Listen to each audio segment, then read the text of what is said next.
Hi, welcome to week 5 of 6 of our series, You Have Heard That It Is Said.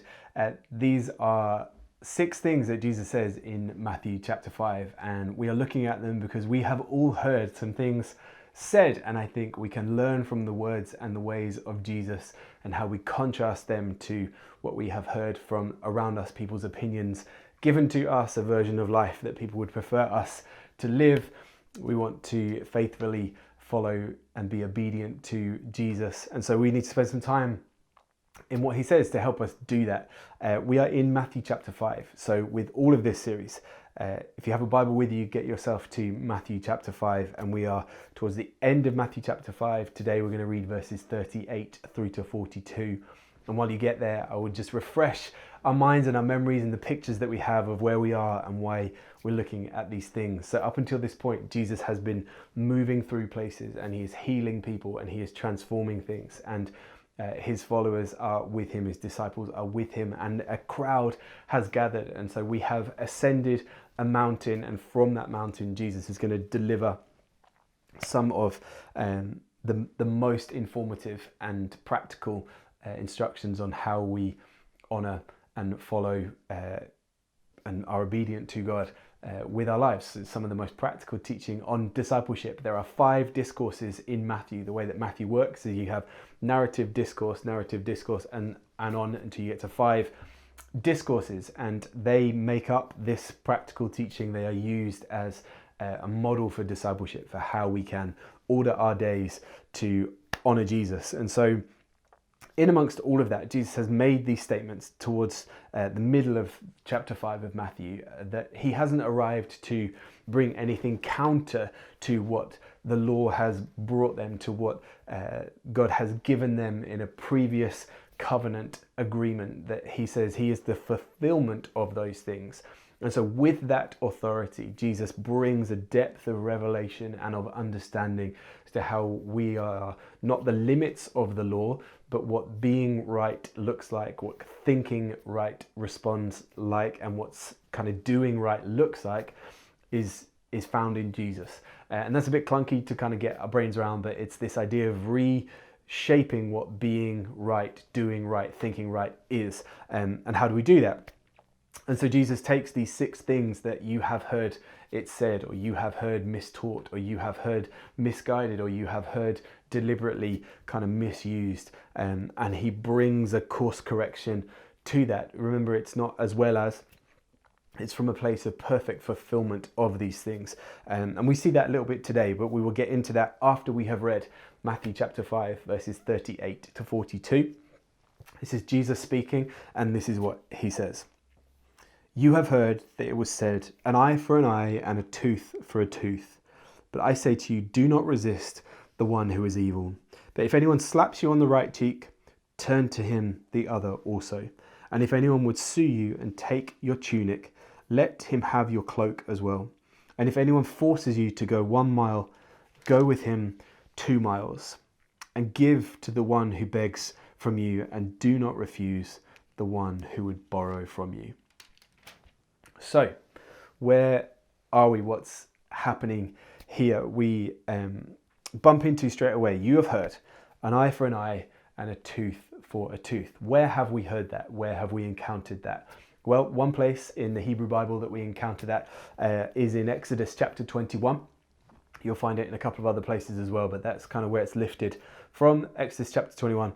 And you might be familiar with this as the law of retaliation. You might kind of be conscious of that. I feel like an eye for an eye is floating around. Even now in our vernacular, we kind of encounter that. People will reference that in terms of retaliation, which is what we are thinking about obviously this week. And it's understood that the law of retaliation is about proportional response, and it's in part to help stop the escalation of violence. Hence an eye for an eye. It's not a head for an eye, but it's proportional in its response, and it's a version of justice. It's a type of justice. It helps facilitate a type of justice. And so from this place of the fulfillment of the requirement of the law, Jesus again has the authority and the position to bring a full understanding to us. And so to help us do that, I think there are three kind of things laid out in these passages that are helpful for us to recognize and understand. And they are doing some very practical, literal things, and they are also doing some figurative and metaphorical things. And it's helpful to understand that Jesus is God and he is capable of layering his teaching and the things that he says. And so it is capable for there to be a first pass takeaway of what that means. And it's possible that there are layers in that for us to ponder on and work out across a bit more distance. So that's what we are going to do. So I'm going to go through some of these and help us understand, hopefully, some of where they've come from and some of what's happening, and then twin that with some of the layers that I think are there and how that helps us. And ever and always we want to get to everybody's favorite thing, practical application. How does this help us find and follow Jesus? How does this shape our discipleship, our following of the way, our apprenticeship to Jesus? So that's the plan for this communication. So I say to you, do not resist the one who is evil, but if anyone slaps you on the right cheek, turn to him the other also. I don't know if you've been slapped recently. I hope you haven't, but I feel that we understand what this is doing in terms of a literal passageway for violence. Now, you might feel very differently to me in your opinions on non-violence, a pacifist way of looking at the world, and you're allowed to feel differently to me about that. But I think there's some virtue and there's some value in understanding some of a non-violent response to that. If somebody strikes you, the answer is not more violence. I think we see demonstrated through these verses the not just the limits of the law of retaliation, so meeting force with equal force, but I think we see also highlighted the ridiculousness of that as a concept, that force met with force only leads to more violence, destruction, and ultimately we reach a point where there's nothing left to take and all that's left is death. And if we believe that Jesus is life, then I don't believe he condones that response of violence, destruction, and ultimately death as the way of the kingdom of God. You might feel differently about the literal interpretation of that. That's fine. You're allowed to do that. That's what I think and feel about that. But I also think there's a layer here.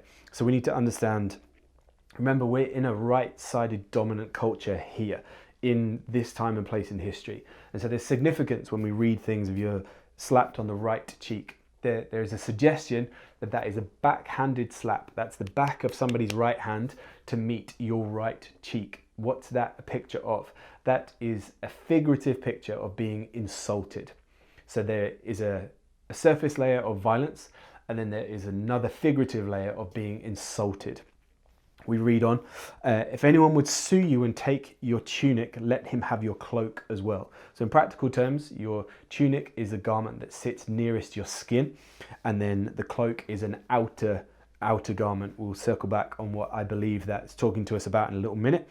And the last one, if anyone forces you to go 1 mile, go with him 2 miles, or some translations 2 extra miles, making 3 total. What's that about? In time and place, as received from those on the mountain, they would have been very aware under Roman rule that a Roman soldier had the right under law to force anybody to carry equipment, essentially, or whatever the task they're involved in. By law, they could force a citizen to carry that up to 1 mile. That was just a thing that they could do. So the people on that mountain listening to Jesus' words get this immediately. They understand this because they see this every day. They've probably been victims of this. They will definitely know of people who have been accosted by the state, the powers that be at the time, and forced to do this carrying, this lifting, this shifting for up to 1 mile. That's a thing that would have been known and would have been understood immediately, but is maybe lost on us a little bit. But I do believe that the words of Jesus have eternal value. So what perhaps is not culturally translatable, what are the eternal principles that are? And I think in these 3 examples we're being shown lots of things, actually. I think we are seeing a picture of being insulted. I think we're seeing a picture of being deprived, and I think we're seeing a picture of being abused. And I think twinned with that, we see an abuse of power, an abuse of emotions, an abuse of resources. Now, I don't know where that fits and finds you in your day-to-day existence, but I'm confident you have an awareness at the very least of all of those things. I think the days that we occupy give us a really sharp awareness of an abuse of power, an abuse of emotions, an abuse of resources, that we understand what being insulted looks like, of what being deprived looks like, of what being abused looks like. And I think part of what Jesus is doing is saying for his disciples, for his followers, for people that are apprenticed to him, there has to be another way. There has to be another way, and not to be committed to this escalating pattern of violence, destruction, and death. And the way of Jesus is another way to do that. And the way of Jesus gives people a statement of faith that they are able to give away more than evil is trying to take. And it's a statement of faith about power, and it's a statement of faith about control, and it's a statement of faith about the authority of Jesus, about where our trust is, where our security is, where our hope is, where our freedom is, where love is, where joy is, where peace is. And for followers of Jesus, that's not that's not a space that coexists with violence, destruction, and death. And so I think these layered pictures of what we see from somebody in a position of authority, somebody that maybe we perceive as an equal, and somebody that maybe we perceive as in need, the entire scale is represented in these examples of what it's like to be insulted, what it's like to be deprived, what it's like to be abused, to see a misuse of power, misuse of emotions, misuse of resources. And so they are all layered in this imagery and this call for the followers of Jesus to live a different way. And I was thinking about this and thinking about how do the patterns of violence, destruction, and death de-escalate? How do they stop? How do they change? It feels very prevalent in our existence. It feels constantly like things are on the simmer all the time, and not just internationally, but locally. There's tension, I feel, in a lot of the spaces that we occupy. There's misunderstanding. We're witnessing these abuses of things. And thinking about it, I believe strongly that somebody has to role model another way.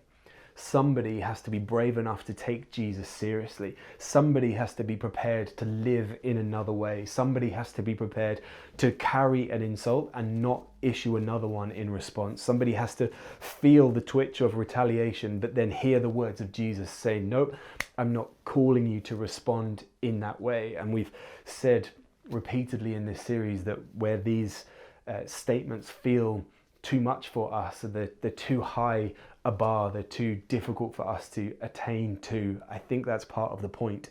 I think Jesus is baking into these statements the necessity from us for him, our need for God in our lives, our need for the Spirit of God in us, because without him, the way to faithfully and obediently follow him is just way out of our reach, because we want to reach for an eye for an eye but with tax on, and then we reach for a tooth with tax on, and we escalate these patterns of violence, destruction that ultimately lead to death. And that's not who in Jesus we are. We believe that we are a new creation. We've been reborn in the new life, the abundance of life that Jesus has given us. We're no longer slaves to sin, sickness, death, disease. We're liberated from those things. And so the way that we follow Jesus has to be seen in those things. And I was thinking about somebody has to be brave enough to follow Jesus seriously. Somebody has to be brave enough to carry the kingdom ways into these things that we occupy. Thinking, how do we do that? What does that look like? The thing that I drive everybody up the wall with saying all the time. And as I was thinking about what would help us engage with this idea, what picture or object or thing is it that helps us engage with this, my mind went to when they burn the gorse on the mountains, when they deliberately create a fire break and they burn kind of parts of the shrubland and create these fire breaks.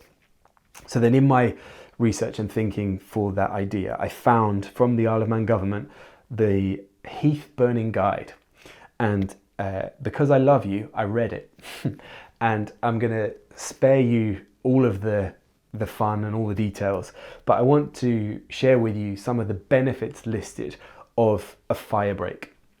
So a fire break increases the food value to grazing animals. A fire break brings diversity and a sustainable habitat. A fire break increases natural regeneration. A fire break removes the buildup of combustible materials. A fire break brings protection against the damage from wildfires. And a fire break maintains the fabric and the landscape.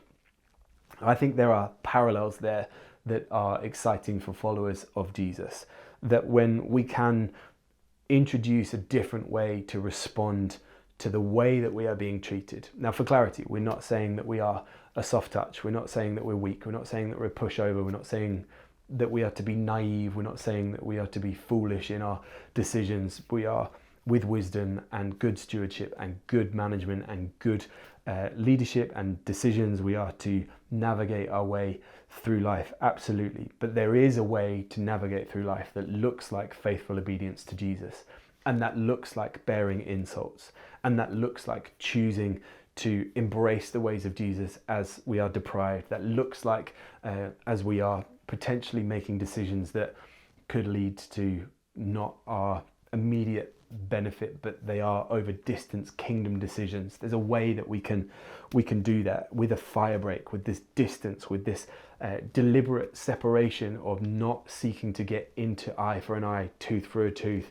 pain for pain, misery for misery, suffering for suffering, violence, destruction and death. Somebody has to be brave enough to follow Jesus and change those patterns. Somebody has to be brave enough to follow Jesus and to be about his ways, filled with his spirit, looking to create this gap, this fire break, this scorched earth, this deliberate kind of gap and distance and breaking from the things that have created that environment. And I believe that that can be you and that can be me, and we can bring the values of the kingdom of God into the spaces that we're in by choosing another way to think, choosing another way to be, choosing another way to speak, and looking to the ways of Jesus and taking Jesus seriously when he says violence isn't an option for you. And you might perceive that literally or you might perceive that figuratively.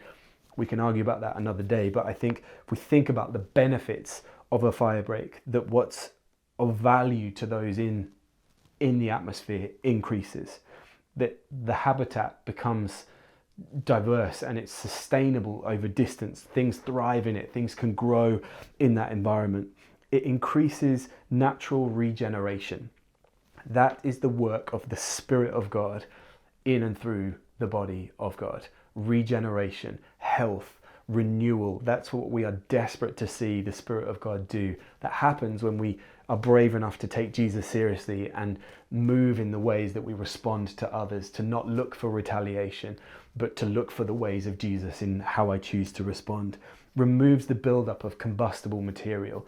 If you want to see an atmosphere change where you're no longer in that combative environment, you have the choice to find and follow Jesus in those spaces. And the removal of what is combustible is the work of the Spirit of God as a consequence of that fire break that we have enacted in faithful obedience.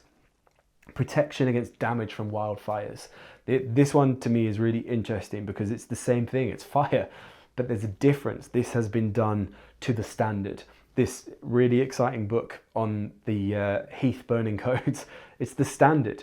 It's the standard. You can't just go and set the mountain on fire. That's not how it works. There's a way to ensure that there's a fire break. There's a way to do it safely. There's a way to do it effectively. There's a way to do it to bring benefits. It's not just chaos and wanton damage and knocking books off a pile. It's not just disorder.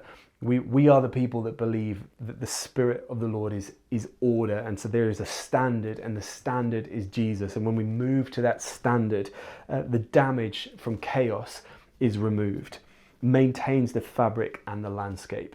If we want to see the kingdom come, we have to behave in kingdom ways. And this can feel a little bit condescending, and please hear my heart and my tone on this, that's not my intention, but sometimes the reality is the way that we choose to live is not honoring to the ways of Jesus, and we have to change that.